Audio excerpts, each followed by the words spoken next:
بسم اللہ الرحمن الرحیم۔ ناظرین السلام علیکم۔ ناظرین، آپ کو آپ کے اپنے یوٹیوب چینل وزڈم ورڈز یعنی حکمت کی باتوں میں خوش آمدید کہتے ہیں اور آج کے قصے کا آغاز کرتے ہیں۔ جنگ موتہ میں شام روم ہرقل کی فوج 2 لاکھ تھی اور مسلمانوں کی تعداد صرف 3000۔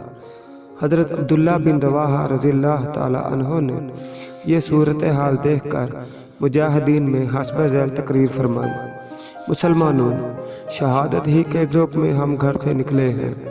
اگرچہ ہمارے مقابلے میں بہت زیادہ فوج ہے، لیکن ہم جمعیت کے لحاظ سے دشمن کے ساتھ نہیں لڑتے، بلکہ ہمارا لشکر اور ہماری قوت اسلام ہے۔ اللہ تعالیٰ نے اسی اسلام کی بدولت ہی ہمیں آج تک فتح مند کیا ہے۔ غازیوں، اٹھو اور اللہ کا نام لے کر کفر کا مقابلہ کرنے کے لیے تیار ہو جاؤ۔ عبداللہ بن رواحہ رضی اللہ تعالیٰ عنہ کی یہ ہمت افزا تقریر سن کر سب جان نثاران اسلام نے یک زبان ہو کر کہا: بے شک آپ سچ کہتے ہیں، اور سب مقابلہ کے لیے تیار ہو گئے اور لڑائی شروع ہو گئی۔ حضرت زید بن حارث کے ہاتھ میں حضور صلی اللہ تعالیٰ علیہ وسلم کا عطا کردہ جھنڈا تھا۔ آپ بڑے جوش و خروش اور شجاعت کے ساتھ لڑ رہے تھے، یہاں تک کہ مخالفین کے لشکر میں جا گھسے اور شہید ہو گئے۔ آپ کے شہید ہوتے ہی جھنڈا حضرت جعفر بن ابی طالب رضی اللہ تعالیٰ عنہ نے تھام لیا اور رجز خوانی کرتے ہوئے دشمنوں کی صفوں کا صفایا کرنے لگے۔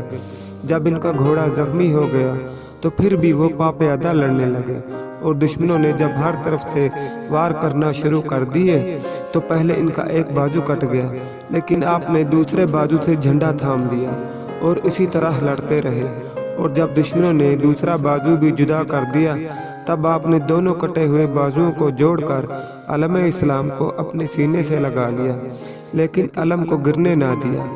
آخر اسی حالت میں آپ نے شہادت پائی۔ ان کے بعد علم اسلام حضرت عبداللہ بن رواحہ نے اٹھایا اور گھوڑے سے اتر کر پاپیادہ جنگ میں شریک ہوئے اور خوب لڑے، یہاں تک کہ وہ بھی شہید ہو گئے۔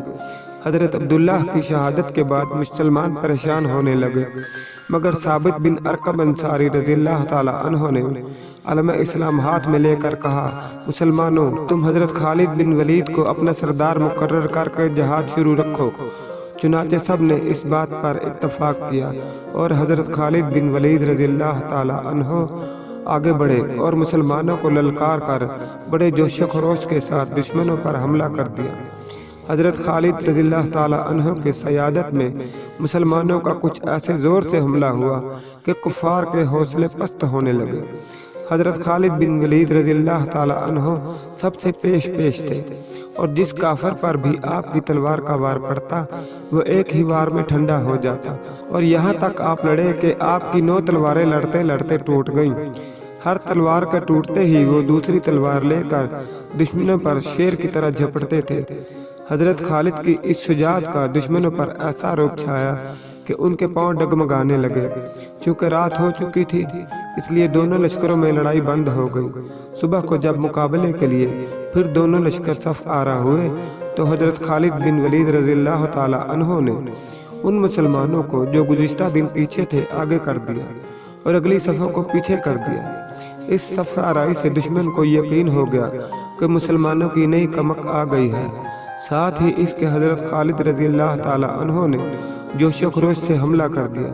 اس کے ساتھ اگلی صفوں کے مسلمانوں نے بھی تازہ جوش دکھایا تو دشمنوں نے منہ پھیر لیا اور سر پر پاؤں رکھ کر بھاگے، لیکن حضرت خالد بن ولید رضی اللہ تعالیٰ عنہ نے مصلحت وقت سے ان کا تعاقب نہ کیا اور جو مال غنیمت ہاتھ آیا لے کر باقی مسلمانوں کو ساتھ لے کر مدینہ شریف کو لوٹ آئے۔